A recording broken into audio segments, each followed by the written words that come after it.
Welcome back everyone to some more character reviews and tournament battles. Today will be a two-man duo team tournament championship. Our characters we will be using and discussing about today is Naruto Uzumaki and Sasuke Uchiha. Part 2 was all about these two knuckleheads pushing their limits, crossing paths, and testing their bonds. Naruto's on a journey to bring Sasuke back, while Sasuke's got one thing on his mind: revenge. So let's dive into part 2 Naruto and Hebi Sauske, from their epic growth to their unforgettable clashes.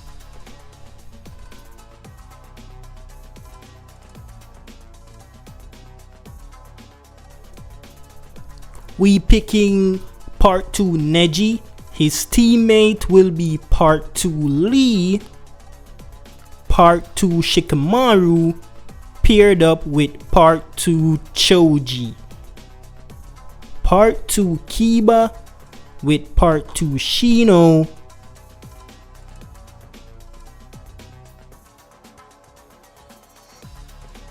Alright, Shisui with Anbu Itachi.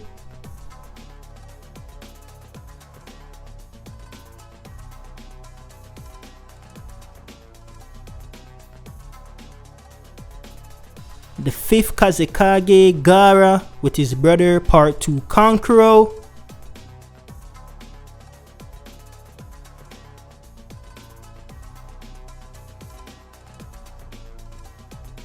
Nagato paired with Pain, which is Yahiko. And our last duo, Hidan and Kakuzu.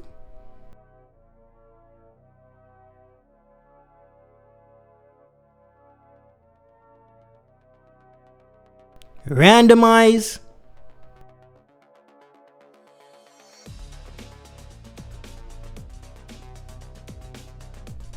Stage selection. Alright, we fighting Shikamaru's team. Let's go.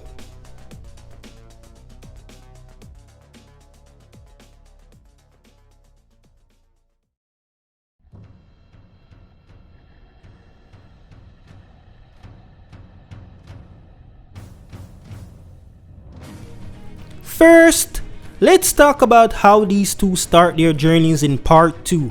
Naruto comes back from training with Jiraiya, taller, tougher, and still that same goofball we love. Meanwhile, Sasuke is with Orochimaru, focusing on one thing and one thing only: getting strong, enough to take down his brother Itachi. They're each on their own path, but it's like they're on a collision course we can't look away from.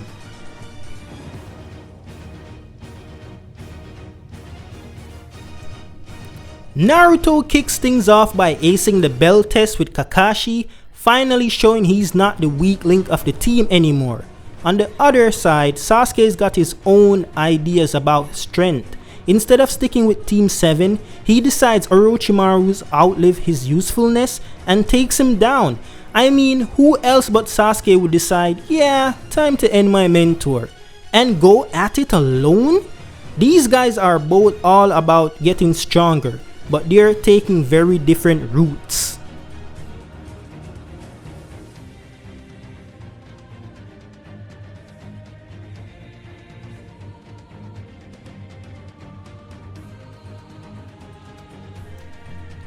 Now this is where it gets real.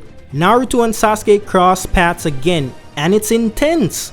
Naruto's still holding on to hope, trying to bring Sasuke back, but Sasuke, he's deep in the darkness, practically saying, I've got no time for friends, only revenge. Look in Naruto's eyes when he realizes he's still not strong enough.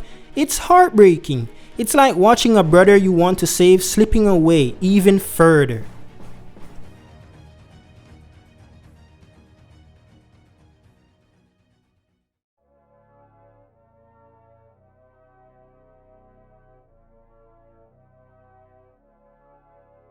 Okay, we beat Shikamaru's team. Piece of cake. Nagato's team versus the Kazekage's team. Alright, Gaara team won. Neji's team versus the zombie duo. The zombie combo wins. Kiba's team versus the Uchihas. What? Kiba team won? What a surprise. Alright, we going up against the Kazekage. Let's go, Sasuke. Let's beat him and Kankuro to a bloody pulp.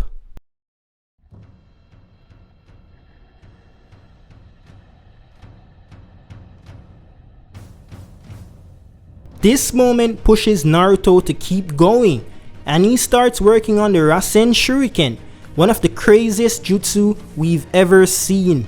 He's combining his chakra nature with the Rasengan, and it's a beast of a technique that could shred his enemies on a cellular level. Meanwhile, Sasuke is off building Team Hebi, a group of total misfits with Sugetsu, Karin, and Jugo. Each of them brings their own unique abilities, making them a formidable rogue team.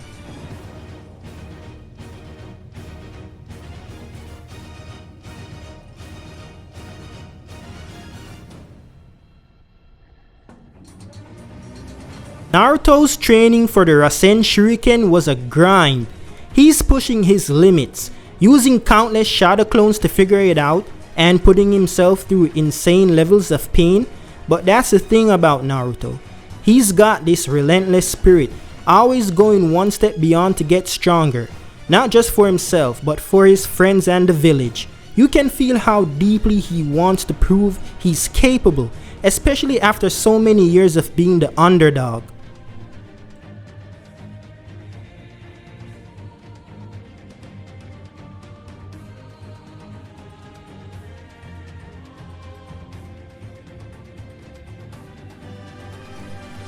Now, let's get to the action. Naruto finally gets to test out his Rasenshuriken and Kakuzu, and when he lands it, man, it's like watching a hurricane collide with a chainsaw.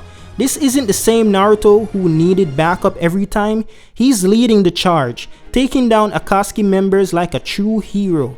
And Sasuke, he's out here fighting Deidara, an explosive maniac who nearly takes them both out. But Sasuke outsmarts him, using his Sharingan, his lightning style, and even summoning Manda to survive a point-blank blast. It's genius level strategy, but it shows just how far Sasuke is willing to go to get what he wants.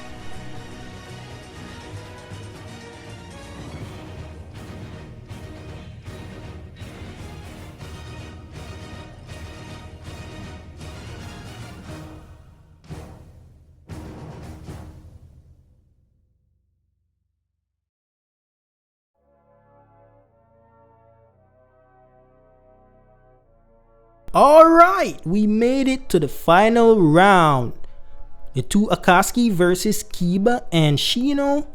Okay, Hidan team wins. So, final match, the immortal duo. One has more than one heart and the other likes to taste people's blood. Yuck. Alright, anyways, let's do this.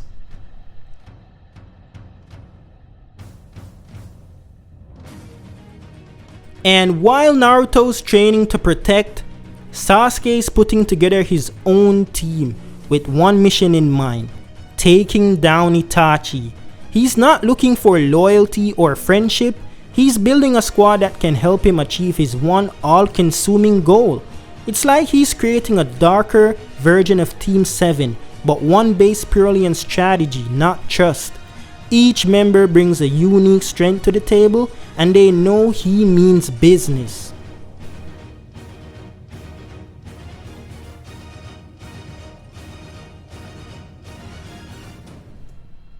Naruto's mission becomes even clearer after Asuma's death. He's reminded of why he's fighting, to protect his friends and stop the Akatsuki from hurting anyone else. And Sasuke, he's got one goal, Itachi. He's cut off everyone who cared about him and built a wall around himself, fueled purely by revenge. Watching these two is like watching fire and ice. Naruto fights for everyone while Sasuke fights for himself.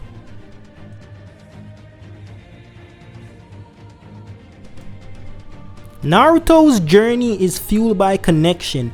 Every victory brings him closer to his friends, pushing him to protect and stand up for them. Even after the Kakuzu fight, you see him reflecting on what he's fighting for. He's becoming the hero of the leaf, whether he knows it or not.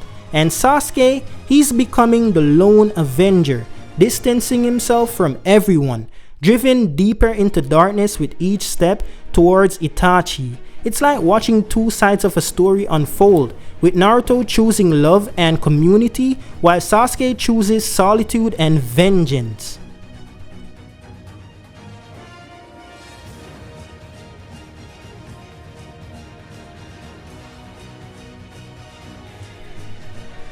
So, what's the final verdict for Part 2 Naruto up until Kakuzu arc and Hebi Sasuke?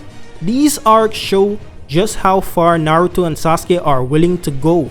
Naruto's proving himself as a protector and a hero, while Sasuke is descending deeper into his revenge mission. They are both powerful and relentless, but while Naruto's journey is one of growth and connection, Sasuke is all about isolation and vengeance.